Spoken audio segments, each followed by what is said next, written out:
Savoir dire non sans culpabiliser.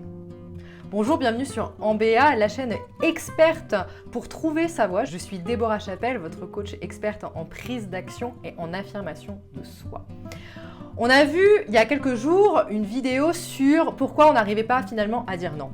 Et j'ai eu pas mal de retours de femmes surtout, qui m'ont expliqué que elles, en fait, elles arrivaient à dire non, mais elles se sentaient hyper coupables et elles n'arrivaient pas du coup à travailler là-dessus. Donc elles se sont posé la question, elles m'ont posé la question, comment dire non sans culpabiliser? Avant ça, je vous invite bien sûr à liker la vidéo, à me suivre quotidiennement sur la chaîne MBA Trouver votre voie. Donc n'hésitez pas à vous abonner afin de ne plus louper de vidéos.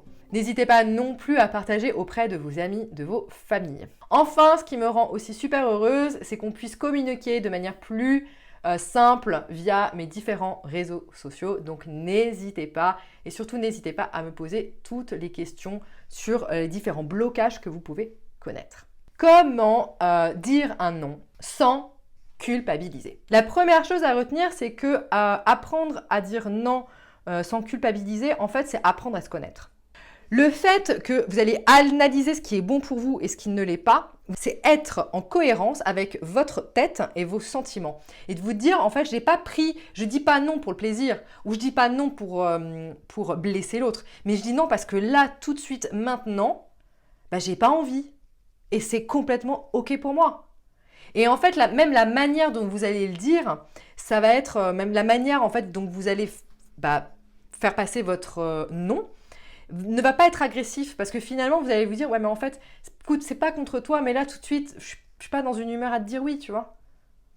Donc pose-moi la question, si tu préfères la semaine prochaine, on en reparle, mais là tout de suite je peux pas.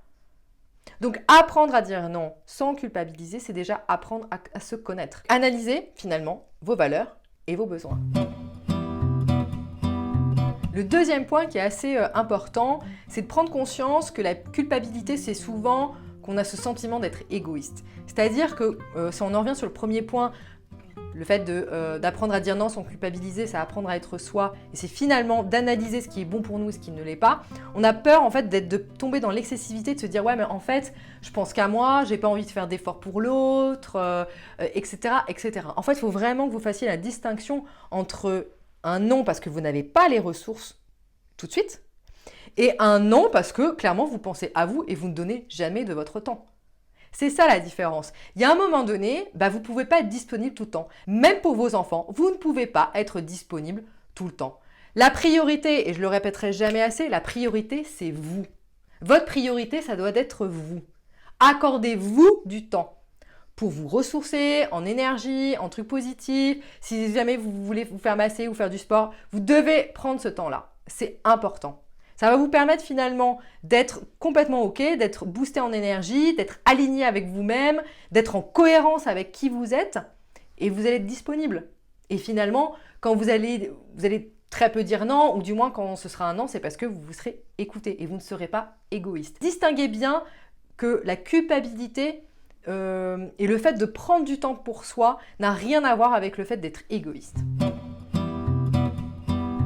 La troisième stratégie aussi qui est à mettre en place quand vous dites non et pour ne pas avoir ce sentiment de culpabilité, c'est finalement ayez un non franc.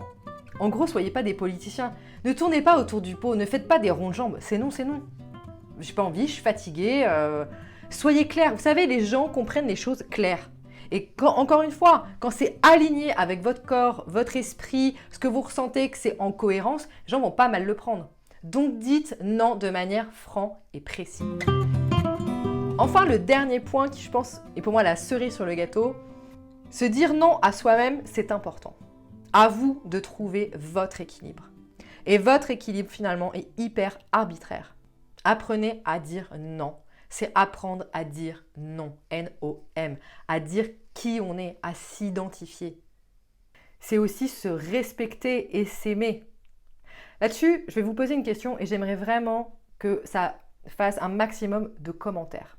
J'aimerais savoir quand remonte la dernière fois que vous avez dit non. Et pensez, non et non, N-O-M. Merci beaucoup, j'espère que cette vidéo vous a plu, que ce moment coaching a pu vous aider, a pu vous donner aussi une clé sur ce sentiment parfois de dire non et savoir ce sentiment de culpabilité. Je vous invite bien sûr à liker la vidéo, à la partager, à vous abonner. Suivez-moi sur mes différents réseaux, on pourra discuter ensemble. Je vous inviterai vraiment à pouvoir débloquer certains de vos impasses. Je vous dis à très vite, je vous souhaite une superbe journée. Ciao!